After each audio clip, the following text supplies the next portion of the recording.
Kumusta po kayo? Bago po ang lahat, first things first.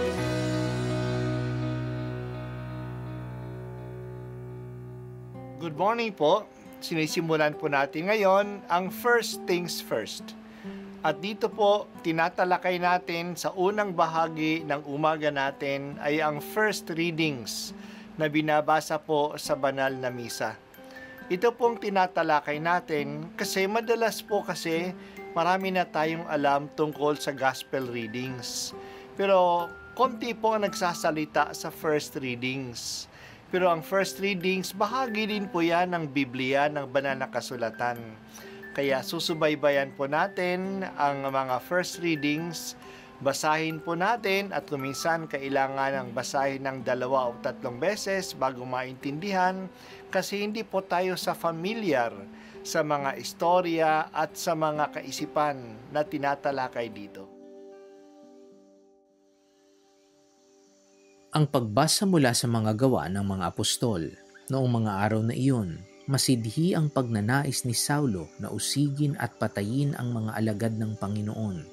Kaya't lumapit siya sa pinakapunong saserdote at humingi ng mga sulat para sa mga sinagoga sa Damasco upang madakip niya ang sinumang matagpuan niya roong kaanib sa bagong pananampalataya, maging lalaki, maging babae, at madala sa Jerusalem. Naglalakbay si Saulo patungong Damasco. Nang siya'y malapit na sa lungsod, biglang kumislap sa paligid niya ang isang nakasisilaw na liwanag mula sa langit. Ano pat nasubasub siya at narinig niya ang isang tinig na nagsasalita sa kanya, "Saulo, Saulo, bakit mo ako inuusig? Sino po kayo, Panginoon?" Tanong niya. "Ako'y si Jesus, ang iyong inuusig," tugon sa kanya. "Tumindig ka't pumasok sa lungsod. Sasabihin sa iyo roon kung ano ang dapat mong gawin." Natilihan ng mga kasama ni Saulo. Narinig nila ang tinig, ngunit wala silang makitang sinuman. Tumindig si Saulo at dinilat ang kanyang mata, ngunit hindi siya makakita. Kaya't siya'y inakay nila hanggang sa Damasco. 3 araw na hindi siya nakakita at hindi kumain ni uminom. Sa Damasco naman ay may isang alagad ng pangalay Ananias. Tinawag siya ng Panginoon sa isang pangitain. "Ananias, ano po iyon, Panginoon?" Tugon niya, "Pumunta ka sa kalye matuwid sa bahay ni Judas at ipagtanong mo ang isang lalaking taga-Tarso na ang pangalay Saulo," sabi ng Panginoon. "Siya'y nananalangin ngayon. Sa isang pangitain, nakita kanyang pumasok sa kinaroroonan niya at pinatungan mo siya ng kamay upang makakita." Sumagot si Ananias, "Panginoon, marami na po ang nabalita sa akin tungkol sa taong ito, tungkol sa mga kasamaang ginawa niya sa inyong mga banal sa Jerusalem. At naparito siya sa Damasco, taglay ang kapangyarihang galing sa mga punong saserdote upang dakpin ang lahat ng tumatawag sa inyong pangalan. Ngunit sinabi sa kanya ng Panginoon, 'Pumaroon ka, sapagkat hinirang ko siya upang ipakilala ang aking pangalan sa mga hentil, sa mga hari at mga anak ng Israel, at ipaaalam ko sa kanya ang lahat ng dapat niyang tiisin alang-alang sa akin.' Pumunta nga si Ananias, pumasok sa bahay at ipinatong ang kanyang kamay kay Saulo. 'Kapatid na Saulo,' wika niya, 'pinapunta ako rito ng Panginoong Hesus na napakita sa iyo sa daan nang ikaw ay papunta rito. Sinugon niya ako upang muli kang makakita at mapuspos ng Espiritu Santo.' Pagdakay may nalaglag na tila mga kaliskis mula sa mga mata ni Saulo at nakakita na siya. Tumindig siya agad at nagpabinyag. Kumain siya at nanauli ang kanyang lakas. Si Saulo'y ilang araw nakasakasama ng mga alagad sa Damasco. Pumasok siya sa mga sinagoga at nangaral tungkol kay Jesus.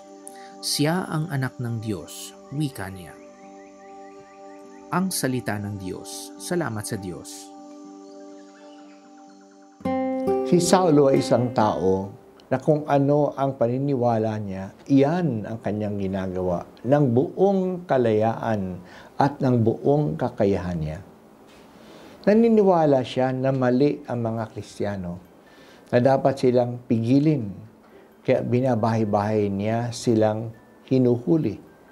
Hindi lang siya kontento dito. Kumuha pa siya ng pahintulot sa punong pari sa Jerusalem upang pumunta sa lungsod ng Damasco sa bayan ng Syria at doon manghuli rin ng mga Hudyo na naniniwala kay Jesus. Talagang masigasig si Saulo. Sa daan patungong Damasco, nakatagpo niya ang Panginoon. May nakita siya na malakas na liwanag at natumba siya sa daan at narinig niya ang tinig, "Saulo, Saulo, bakit mo ako inuusig?" Ang nagpapakilala at nagpakilala ang boses na siya ay si Jesus na kanyang inuusig. Sa totoo lang, hindi naman kilala ni Saulo si Jesus. Pero ang ginagawa sa mga Kristiyano ay ginagawa kay Jesus. Totoong ang simbahan ay ang katawan ni Kristo. Noong nawala ang pangitain, napansin ni Paulo na hindi na siya makakita. Ito ay pahiwatig sa kanya na sa buong panahon siya ay bulag sa katotohanan. Dinalanan lang siya ng mga kasama niya sa Damasco at nanatili siyang bulag ng 3 araw. Ito ay malalim na pagkakataon na siya ay makapagnilay tungkol sa kanyang buhay at sa kanyang paniniwala. Ang lahat ng bagay ay ina-arrange ng Panginoong Hesus. Aktibo si Jesus at ginagabayan niya ang mga pangyayari sa simbahan. Nagpakita naman siya kay Ananias, isang leader ng mga Kristiyano sa Damasco. Inutusan niya ito na pumunta kay Saulo sapagkat ang taong ito'y pinili ng Diyos na ipahayag ang magandang balita sa mga Intil o sa mga hindi Hudyo. May alinlangan si Ananias kasi balitang-balita na ang kasamaan ni Saulo sa mga Kristiyano. Pero masunodin si Ananias. Pinuntahan niya si Saulo upang pagalingin. Hindi lang na nakakita na si Saulo uli, kundi napuspos din siya ng Espiritu Santo. Nagpabinyag siya at mula noon nagsimula na siyang magpahayag tungkol kay Jesus. Hindi lang siya tumigil sa kanyang pag-uusig sa mga Kristiyano. Pinapahayag na niya ang tungkol kay Hesukristo.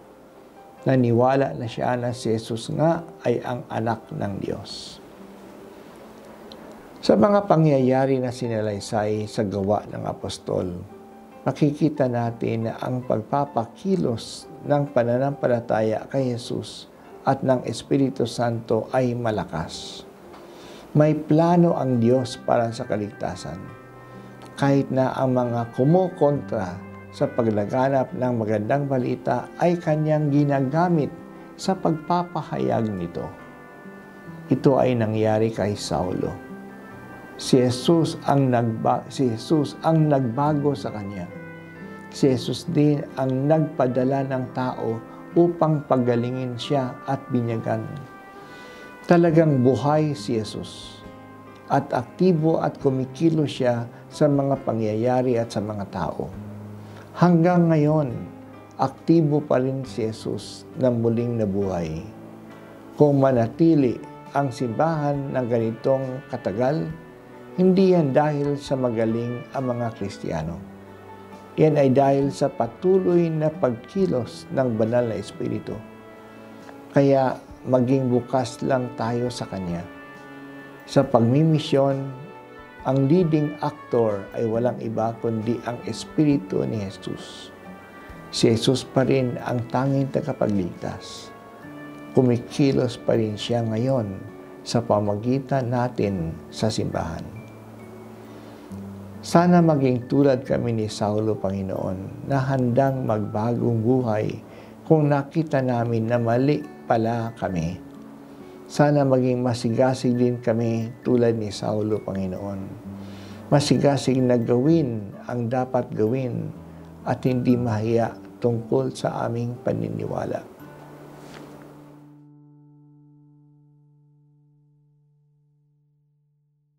At ako po ay si Bishop Broderick Pabilio dito sa First Things First.